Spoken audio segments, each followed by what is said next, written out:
I never thought I would be sitting as a speaker on a committee. I'm more comfortable on your side asking questions. But what took place this summer in Jasper Park and the town site needs to be studied and examined. And I want to thank the committee for conducting this study. As the past sitting member of Parliament for Yellowhead riding, I spoke numerous times in the House of Commons regarding the pine beetle situation in Jasper Park and the Yellowhead region.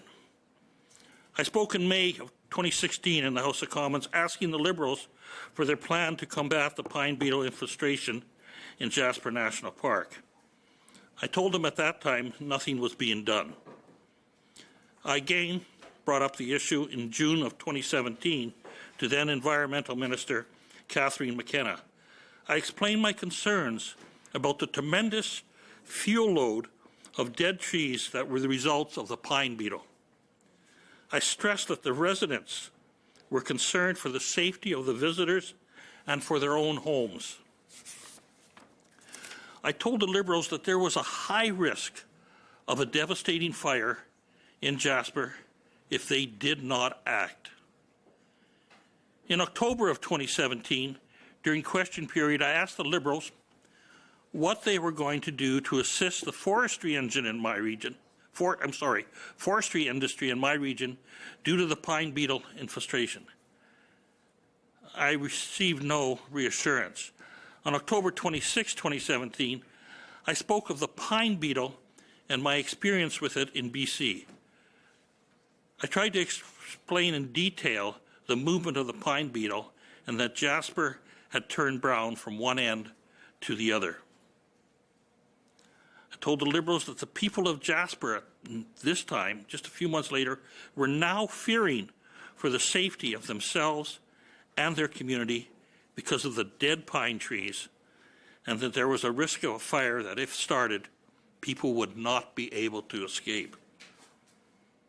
I asked the Liberals for an adaptation plan for the pine beetle, but never received one, and never witnessed adequate action being taken by the government inside the park.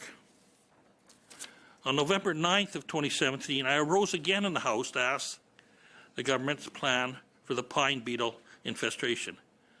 I advised that the infestation had increased tenfold in the last year, that it had moved from Jasper into central Alberta, and I asked directly what the Liberals were doing to stop this infestation. I once again received no answer. My point is that since raising these concerns, I continued to visit Jasper National Park and did not see adequate responses. The Liberal government knew that the fire in Jasper was inevitable. We all did. But they failed to take this seriously to prevent the devastation of the Jasper wildfire. By July 1924, there was so much dead wood laying around that Jasper was a tinderbox. Those of us who live in this area knew there would be a major destructive fire. We just didn't know when, but we do now. Jasper National Park and the town of Jasper was almost totally destroyed by the fire. Thankfully, not all was lost. The impact to the residents of Jasper, business owners, tourism losses will be felt for years to come. I hope your study of this tragedy will make our parks safer and protect the environmental beauty of the landscape and communities within them. In closing my address, I want the committee to know that 2 weeks ago, I drove towards Jasper Park, starting from Lake Louise in the south. And I was shocked to see the degree of burn in the park leading up to the Jasper town site. It had to be a horrendously hot fire. The destruction in the community was devastating. It's hard to put it into words. I feel deeply for the people of Jasper. It's going to be a tough road ahead for them. And for the last 50 years, I have loved to travel through our beautiful Jasper Park, to enjoy the mountains, the wildlife, and the incredible scenery.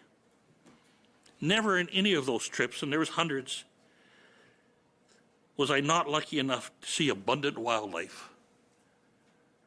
Ladies and gentlemen, and I want to stress this, on this last trip through Jasper National Park, I did not see one animal. Mr. What Eglinski, went wrong? People of Jasper deserve answers. Yeah.